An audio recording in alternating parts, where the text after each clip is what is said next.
रहे हैं तो क्यों न राष्ट्रीय स्वयंसेवक संघ के किसी कार्यकर्ता को बुलाना चाहिए, इसलिए मुझे बुलाया है। इसलिए आयोजन समिति को बहुत बहुत साधुवाद। हम प्रस्तुति देख रहे थे 4 कालखंडों की। ऐसा ही एक कालखंड भारत ने देखा जब शक आए, हुड आए, मुगल आए, अंग्रेज आए और उनकी आताताई कार्रवाइयों के कारण समाज सिकुड़ता जा रहा था। समाज अपने आप में भयाक्रांत था, डरा हुआ था, सहमा हुआ था। कृष्ण की लीलाओं को देख रहे थे।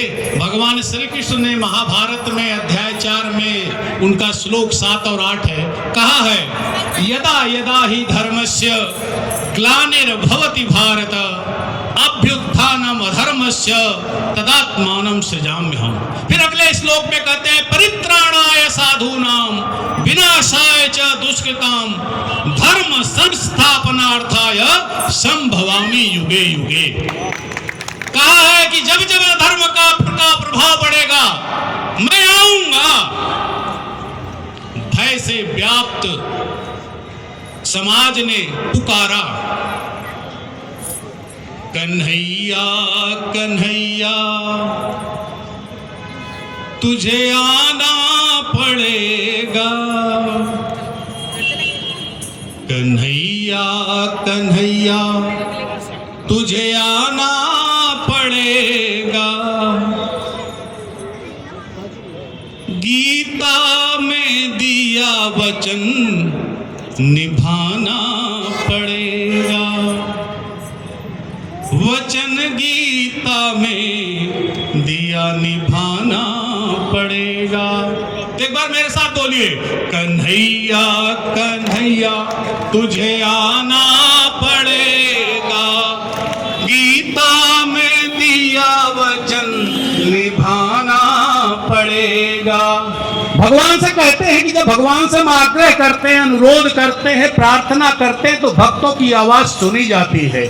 क्या हुआ? भगवान सुनते हैं। और समाज ने जब पुकारा कि भगवान आपकी आवश्यकता है तो भगवान ने दिन निश्चित किया चैत्र शुक्ल प्रतिपदा। भगवान ने दिन तय किया 1 अप्रैल 1889 और भगवान ने दिन तय किया कि 1 अप्रैल 1889 चैत्र शुक्ल प्रतिपदा के दिन नागपुर में बलराम पंत और माता रेवती के गर्भ से मैं आऊंगा। और वो आए, उस बालक का नाम था केशव। नाम केशव तय किया। और आप जो चित्र देख रहे हैं ये सारे महापुरुषों के चित्र हैं, उसमें एक चित्र केशव का भी है। वो केशव किस कालखंड में आया?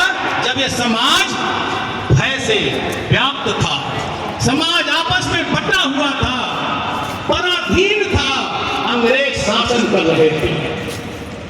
आवश्यकता थी एक ऐसे महापुरुष के अवतरण की जो इस देश को एक दिशा दे सके, जो कुछ ऐसा कर सके कि समाज आगे चल के इस विश्व का जो विश्व गुरु था फिर से बन सके।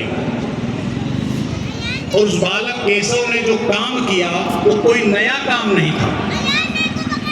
वो बालक 4 वर्ष का रहा होगा। अभी स्वामी जी महाराज ने स्वामी विवेकानंद का जिक्र किया। 4 वर्ष का बालक रहा होगा। 1889 में पैदा हुआ। 4 वर्ष 1893 में स्वामी विवेकानंद शिकागो में हिंदू धर्म की पताका फहरा रहे थे। और वो स्वामी विवेकानंद जब अपने 4 वर्ष की अमेरिका यात्रा को पूर्ण करके 1893 में कोलंबो के तट पर आते हैं, भारत पराधीन था। नौजवानों ने स्वागत किया है स्वामी विवेकानंद का। और स्वामी विवेकानंद से उनके जब उद्बोधन होता है, उद्बोधन से नौजवानों की क्रांति आ जाती है उनके खून में। कहते हैं स्वामी जी आप अध्यात्म का रास्ता छोड़कर क्यों नहीं स्वतंत्रता आंदोलन की कमान संभालते, हमारा देश स्वतंत्र हो जाएगा।